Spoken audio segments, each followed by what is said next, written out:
বাবা ছেলে দুইজনই প্রতিবন্ধী, একটা রিক্সা কিনে দুইজন চালাবে। বর্তমান বাংলাদেশে বেকারত্ব দূরকরণে খুবই গুরুত্বপূর্ণ ভূমিকা পালন করছে ব্যাটারি চালিত রিক্সা। মানুষ কতটা অসহায় হয় এনাদের না দেখলে বোঝা যায় না। ভিডিওটা শেষ পর্যন্ত দেখবেন। আসসালামু আলাইকুম, আপনাদের সামনে নতুন ভিডিও নিয়ে হাজির হলাম আমি সদরুল আমিন মিলন, একজন উদ্যোক্তা। শাহ মখদুম অটো এন্টারপ্রাইজের পেজ থেকে সবাইকে স্বাগতম। দেশ ও দেশের বাইরে থেকে যারা ভিডিওটা দেখছেন তাদেরকে জানাই আন্তরিক শুভেচ্ছা ও অভিনন্দন। বেশ কয়েকদিন আগের কথা, আমাকে জয়পুরহাট থেকে ফোন দিয়ে বলল আমরা একটা রিক্সা কিনতে চাই। আমি বললাম ঠিক আছে, চলে আসেন।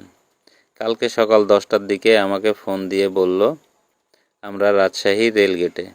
আমি বললাম রিক্সা নিয়ে আমাদের দোকানে চলে আসেন। তারা রিক্সা নিয়ে আমাদের দোকানে চলে আসে। তাদের দেখার পরে মনটা খুব খারাপ হয়ে গেল। দেখলাম তারা বাবা ছেলে দুইজনই পায়ের সমস্যা। ছেলেটা বগলে লাঠি ছাড়া চলতে পারে না। অ্যাক্সিডেন্ট করে দুইজনেরই পা নষ্ট হয়ে গেছে। বাবা নাকি এখন সাইকেলে করে কাপড় বিক্রি করে, আর ছেলেটা বাড়িতে বেকার বসে থাকে। আরও অনেক গল্প হলো, শুনে খুব কষ্ট লাগলো।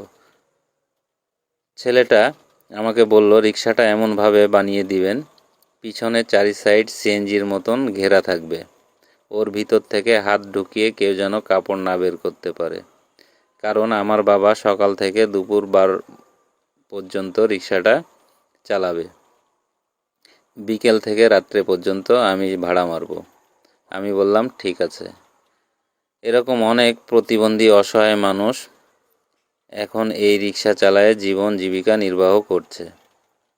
আমাদের কাছে এমন অসংখ্য প্রতিবন্ধী অসহায় মানুষ আসে যাদের দেখলে খুব কষ্ট হয়।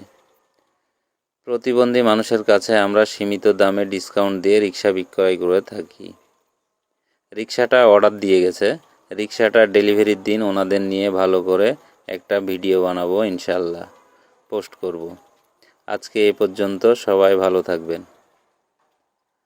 আমাদের ভিডিওগুলো ভালো লাগলে লাইক, শেয়ার, কমেন্ট, ফলো করে পাশেই থাকবেন। আল্লাহ হাফেজ।